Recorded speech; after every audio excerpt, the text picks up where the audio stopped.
Hey everybody, welcome to What's New in School for September 4th, 2025. My name is Shawn, and you can see here I'm in the physical training room here at Insights in Automation in Pittsfield, Massachusetts, in the heart of the Berkshires. If you ever want to get some in-person hands-on training, I get all kinds of equipment, not just what you see behind me. I get all kinds of optional hands-on labs, which I'll be covering in upcoming videos. But in any case, I did want to do an update on some of the new lessons that are in the online courses and cover that with you this morning. So we're going to cover both the control logics and compact logics, the existing courses. I am updating the new courses too, but I'm not ready to talk about those yet because there's not a lot of meat on the bones to those new courses yet, but it is coming. In any case, just looking over here to make sure everything's recording correctly. And so now let's take a look at the Control Logics course. First, you guys may be in PAC Basics Extended or Standard. Either one, these updates apply to them. I'm going to cover what's brand new, and then I'll talk a little bit about what's come out over the last few weeks. So in any case, if we come down here, I'm looking for Lesson 10B. You can see it right here. Of course, I'm not logged in, so it won't let me open it. But what I did is I had a student who's never used any Control Logics version 30 or below. He's using all the new stuff, right? And he was like, I really don't understand why the software in your course looks so different. And I'm like, does it really? So what I did here is I've added a new lesson here after the software first look, lesson 10. And again, all these lesson numbers are going to be changed. I talk about that, and I'll talk about that a little bit more in a minute. But lesson 10B now is compares version 31 to version 30 and below, right? So out of all the versions installed, there's more 1 through 30 than there are 31 through 38. But, we got to prepare for the future. And even though I'm redoing the course, which you will get at no charge, I am redoing the course using all new stuff. There's still a lot of people out there servicing old stuff. So what I do in lesson 10B is I compare version 31 to 30 and kind of talk about what changed. And then I also added a couple more lessons in here. Lesson 19B is the next one I want to talk to you about. Now, when I originally tested the I/O, I was using a version 30 and below. And so I wanted to do it again using version 31 and above. And so what I did is I used my L7S, L73S with a safety partner, and in version 34, because that was the last course we had here in person. And so instead of flashing the controller again, I just left it at 34. And so what I did is I go through that testing I/O with one of the suitcase trainers I have here in the office, like a potentiometers and meters on them and all that. So that is a secondary lesson. So you get to see in lesson 19 how to test it with a version 30 and below version of the software. And then in 19B, you get to see it with an L7 and version 34. So I want to point out again, the lesson numbers are changing because I'm going to try to align all the existing courses with the new courses and with each other, so that, like, if I have a new lesson on, let's say, downloading something from the knowledge base, or some download from the sample file collection or sample code collection, I can just do it once and everybody gets the update. So I hope that makes sense to you. Like, how do you find your Rockwell distributor? Well, I want to do that once and have all the Rockwell courses have access to that video. So they all need to be the same number. So hopefully that makes sense. If you have questions on that, always you can reach out to me. You'll see at the top of the website, I have all the contact info. You can email me. Of course, you can email me at the support address if you're a student as well. You can leave a voicemail. I only check that once a day. It is on the website, so I do get spam, so I have to filter out. You can submit a form that sends me an email, or you can even book a 15-minute pre-sales meeting with me. That's not to replace consulting. And that's a good point. Let's go to the next course here that I want to cover, Compact Logics. And this is Compact Basics, either level 1 or level 1 and 2. And one of the things I wanted to show you here is that lessons 0 dot and lessons 1 dot have been updated, okay? And so almost every one of these have been updated, and you can see there's a lot more sample lessons here. Now, the big dog here is, of course, lesson 102.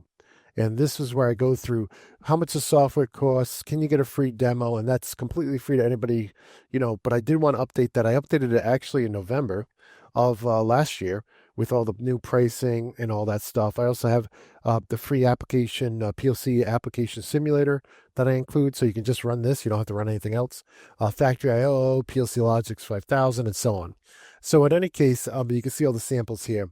And the one thing that I have not yet updated in all the courses is lesson 1. I will be updating that because I need to add in the information about, what's new in the course, as well as how existing students get the updated course at no charge. So I want everybody to know that when those new courses become more fleshed out, of course, you'll see them show up. You'll just have access to them, right?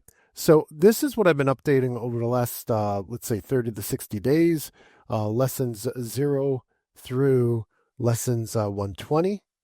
And then I'm going through, and as I'm filming new lessons, for instance, if we take a look at lesson, I think it's lesson 104, right? So before I change the existing test stand I'm using for the new courses, right, I wanted to make a lesson detailing the push buttons and limit switches and motors and everything I'm using here, photo eyes, inductive proxies. So I had to keep that test stand in its old configuration to film that lesson before I could rip it apart. And I actually am replacing the horns with pilot lights and so on. So before I can film that for the new courses, I had to obviously film an updated lesson on that for the old courses. So in any case, or existing courses, right?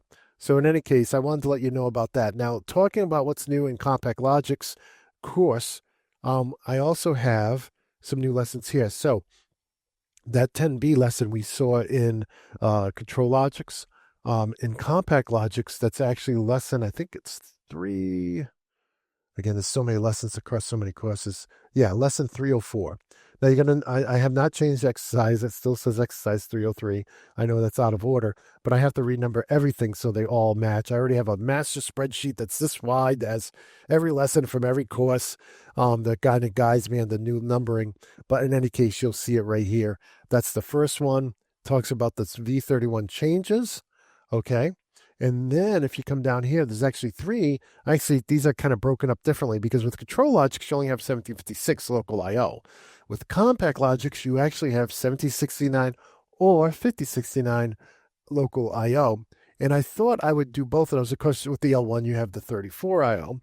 But in any case, what I wanted to do is create new lessons both on the 1769, testing the 1769 I/O, and testing the 5069 I/O. Okay, so I do both of those lessons in V31 Plus. Okay, so it's in the new look and feel. And I show how to do digital and analog. And the one thing I want to point out here, when I originally filmed the lesson, the used market for the analog modules was, and I often buy used equipment because I get nearly list price from the resellers, so I don't get a very good price like a lot of large OEMs would. So, the only way to keep these courses affordable and not charge $2 to $3 grand like other people is to pick up things on sale, surplus, recycled. And so in any case, in this new 5069 lesson, I also cover the analog, which I didn't cover in lesson 510. Okay, and again, you're going to see some issues with the numbering here because it goes 510, new lesson 511, and then after that we have 510 and 11 again. So I haven't changed those because I'll be changing them all at once. And I'll be having a table, old lesson to new lesson. And I don't want to have multiple versions of that table. So I'm just leaving it the way it is right now.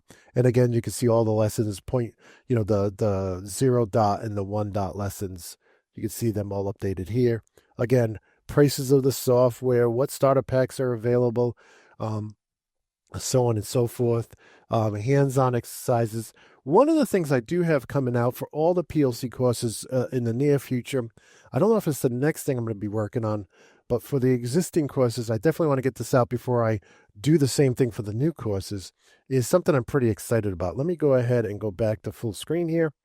And that is the first exercise, right? So the very first exercise where you're programming the PLC, I want to do a video for that walks you through. I know I cover this in each of these courses somewhat, but I really want to cover it again for that first exercise to give people guidance on, okay, so I'm using, let's say you're using Emulate 5000, or let's say you're using Logix Echo, or let's say you just have a brick PLC. Even with Control Logix, sometimes it's less expensive just to use the Compact Logic's PLC for those lessons because the pricing is like night and day between the two of them, right? And so, what if you just have a PLC with no I/O connected to it? Or what if you have a PLC and you want to connect I/O to it? What I/O do I recommend? And then, what if you're using PLC Logics? Or let's say you have nothing except for the course and you want to use my PLC application simulator that you get for free for being a student. So that's going to be a video I'm doing for the first exercise of every PLC course that's existing now. I'm also going to be giving you a new file to download. It's going to have two different versions. One is going to be a start file with all the comments I put in throughout the entire course. I'm calling it a jump start file. I did these start files for many years with PLC Logics and with Factory I/O courses, but now I'm calling it a jump start file for the PLC courses because it's going to include all of the documentation I've put into the course when I, lesson one through lesson last, right?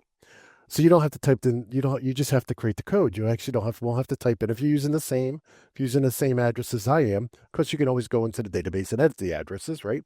But you'll have all that in there. The other thing I'm doing, which I'm more excited about, is I'm going to be including a version of that has simulation code built into it. So I've already done the proof of concept from one of the courses. I got to kind of break it out to the three of the other courses, or four of the other courses. But the simulation logic will, even if you have nothing wired to your PLC, it'll make your PLC think you're wired into my demo trainer. And so I'm very excited about that. I even am hoping to give you an HMI file to go with that. I've done it in the PanelView Plus. Probably do them all for the PanelView Plus first and then maybe look at optics later. But in any case, at least for the Allen Bradleys, and then of course for the Siemens, I'd probably do it in the Unified Comfort panel, right? Because I have a course on that. But, I got to walk before I run. So first things first, I definitely want to get you guys those jumpstart files that have the simulation code built in. So if you don't have anything wired to your PLC or your emulator or your factory Talk Echo or Logic Echo or whatever, you can use my file with the built-in simulation, and it'll simulate the product coming down the line, go in front of the photo eyes, and falling into the bin, and there'll be a bin counter, so you'll know, the trigger the bin full pilot light to come on, right? Because there's really no bin, it's a simulation, and so on. So I thought that was exciting. And then I have even more plans. I'm working with three different 3D visualization companies, digital twin companies, to provide you with a 3D. Is it three or two? Well, three. Yeah, three different ones. So eventually I'll be giving you guys three different virtual widget machines. But in any case, right now, only two of them are done, and I want to get the simulation code out first with the PanelView Plus HMI code.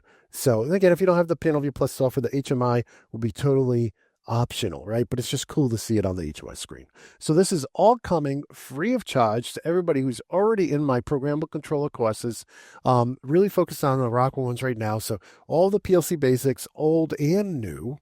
Okay, that's the first edition, the core edition, and the second edition, as well as the compact and control logics and Micro 800 courses. So very excited about that. Also for the Micro 800, I'm going to be doing this today or tomorrow. It's a little early to talk about this. I'm going to be doing an extended migrating your MicroLogics to Micro 800 lesson, and I'm doing that because I want to migrate my program files that I use in the VUSE course to the Micro 800 so I can include the Micro 800 in the VUSE course. So maybe in 2 weeks, you'll see new lessons in the VUSE course about using the Micro 800. Not that there's a lot of you out there doing it, but I'm kind of going through this as kind of filling out these courses as I go and start filming the new courses.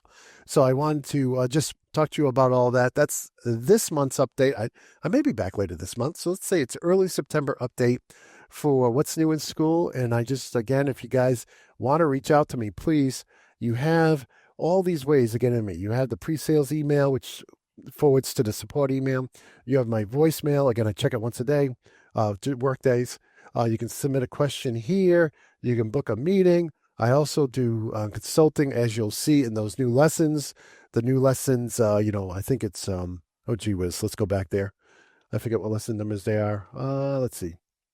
So if you want to find out about, doing, some lesson Q&A, I actually will do a free 15-minute one-on-one with you, if you want to do like real mentoring, right? So you get the live Q&A here. I was trying to do once a week at a certain time, and it never worked out for everybody. Everybody's like, I want to go, but that time never works out for me. And so now I'm doing 15-minute little bites for all students. You can schedule a free 15-minute live Q&A with me. Again, it has to cover something you're enrolled in, right? So this is not to replace the live one-on-one mentoring, which costs, I think it's $89 an hour. So in any case, but if you're stuck on something, we can't fix it through or solve it through the discussion area on the lesson, then we can go and, do a 15-minute live Q&A. That way I'm not sending an hour every week waiting for people to show up, the office hours, and it's better. I can do one-on-one with people when they need it. But in any case, let me switch back over. I'll show you those two lessons. So this is updated. Lesson 111, you'll see this in every single course. Lesson 111, that's how you can find out how you can do live Q&A with me, like little 15-minute sections when the lesson Q&A doesn't work out, underneath the lesson. And then the live, if you just want to, 112 is if you just want to do one-on-one mentoring. Maybe you just want to sit down with me for an hour and talk about an application that, is unique, right? Or maybe it's proprietary and you don't want other people to know about what you're talking to me about. So I've done that with a lot of students. Now, one thing I won't do is, I've had people say, we got to rewrite this program in this other software. That's a project. That's, I figure it out in a project. And that's not an hour-long task. So these are meant to be encapsulated hour-long sessions that we can fix everything, right? So you want to add an add-on instruction. You want to know why something's not working. You need the help understanding a program, but not like something that's going to take 12, 14, 18 hours. That's just beyond the scope. It becomes more of a job. It's really something the student just needs to sit down and do the work. And, I feel like I'm doing their homework if I'm doing that for them. So I don't want to feel like I'm doing your homework or doing your job. So in any case, I hope that all makes sense. Feel free to reach out if it doesn't. And I want to wish you all good health and happiness. Thank you for being a student at the Automation School. And until next time, my friends, peace.